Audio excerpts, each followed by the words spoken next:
This is Radio Pakistan and in Entrepreneur in Focus, I'm your host Ali Jannat.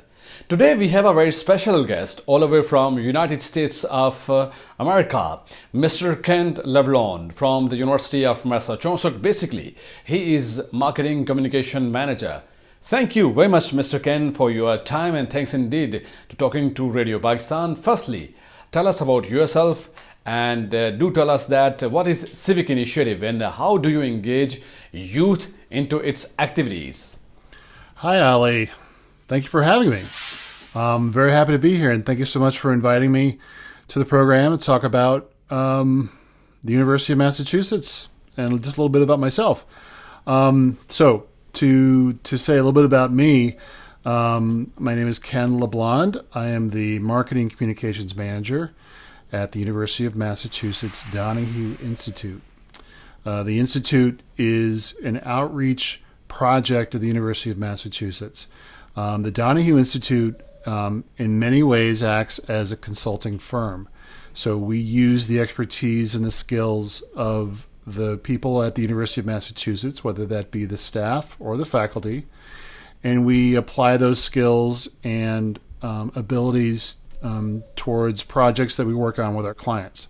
So our clients at the Donahue Institute include nonprofit organizations, government agencies, both at the local, the state, and the federal level of the United States, and also for-profit corporations. Now, you asked about the Civic Initiative. So the Civic Initiative is just one part of the Donahue Institute, and it's the only part in the Donahue Institute that works with international clients and in other countries. So the Civic Initiative has been around for almost 20 years. They have worked with people from about 60 different countries across the world. And they've got a couple thousand alumni from those countries around the world. And it's pretty easy to say that Pakistan is the single largest group of alumni that we have. We've been running programs there for over 10 years. And they make up the most single biggest country of our alumni. Now, my job as the marketing communications manager for all of Donahue Institute is to promote what the Institute does to the public, to partners, to potential clients, and that includes the Civic Initiative. You have been in Pakistan. How was your experience? And do tell us that how do you find the people of Pakistan over here? Ali, I love Pakistan. I really do. I've been fortunate enough to have gone there twice. In 2017 and 2019, I have been completely blown away by so many things in Pakistan. I've done some travel internationally, but I've never been to that part of the world ever. I was immediately struck by the hospitality and the curiosity of the people from Pakistan. Now, I first experienced that here in the United States when we had our groups of Pakistanis come in our exchange programs. But when I went to a place like Karachi or Lahore, Islamabad, Peshawar, I was just very, very happy to have met so many people that were so interested in who I was, curious who I was. Not only our alumni, the people that I had met before and who knew the University of Massachusetts in some way, but also just people in a hotel or people on the streets, wherever I was. They were just curious who I was. And that may be because of my appearance. Besides the person you see in front of you, I'm also about 6.5 feet tall. And so I stick out in a crowd most places, especially in Pakistan. And I would just meet so many people. It was just amazing. And we would have a lot of very short conversations in the street. Who are you? Why are you here? Where are you from? And then I'd ask them about them, and they would want to practice their English with me, and it was all just very lovely. So that was the hospitality and the curiosity are those two things. And I wouldn't be able to answer that question without talking about the food. I pretty much will eat anything that's put in front of me, so that's what I did in Pakistan. I can't remember the names of many of the things that I ate, but I loved it all. I didn't find it too spicy.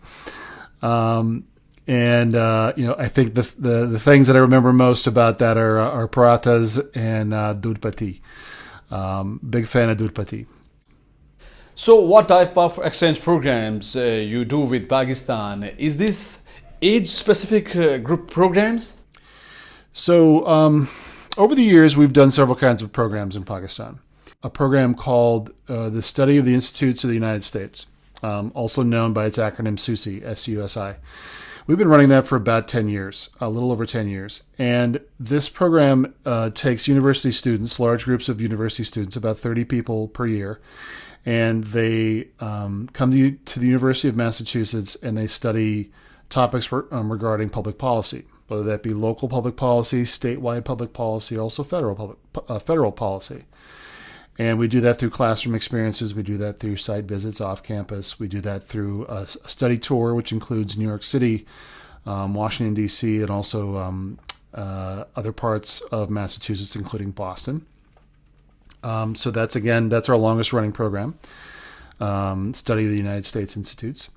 Another program that we ran was a training program for teachers, elementary school and high school teachers in Pakistan, from all over Pakistan. And those teachers would learn about curriculum development, but also evaluation, program evaluation, meaning how to evaluate whether a curriculum is actually working or not. And we ran that program for 2 or 3 years. That has since ended, but we do keep in touch with the alumni of that program. Another program we ran was a multi-year program focused on entrepreneurship. So, Mr. Ken, how youth can participate into these programs and what sort of benefits they would get from these programs for their future prospects? Wow, a great question. Thank you. We get a lot of interest in our programs. So I'll answer that question first. First, I want to just say that the Civic Initiative at the University of Massachusetts does not process applications to the programs that we run. We are funded by the U.S. Department of State, and all the applications are processed by the U.S. Department of State. They screen the applicants, interview the applicants, and then once they're selected, then the Department of State hands that list to us, and then we take it from there. We contact the applicants because they've been accepted into the program. We get a lot of questions about people wanting to know how to apply to a program that we run. And so what we do is we send them to the State Department website for the exchange programs. And that website is exchanges.state.gov/US. So I'll spell that out. Exchanges, EXCHANGES dot state, STATE.gov/US. And if you go to that website, you'll find out about the programs that are offered and also information about how to apply. Now, the second part of your question is about the benefits. And so the benefits, I'll talk about as many as I can because there are so many to talk about. So first of all, one of the main benefit that may be the most obvious is that the participants come to the University of Massachusetts, and they're here to learn about things like public policy, things like entrepreneurship. And so there are learning objectives that the programs have, by design.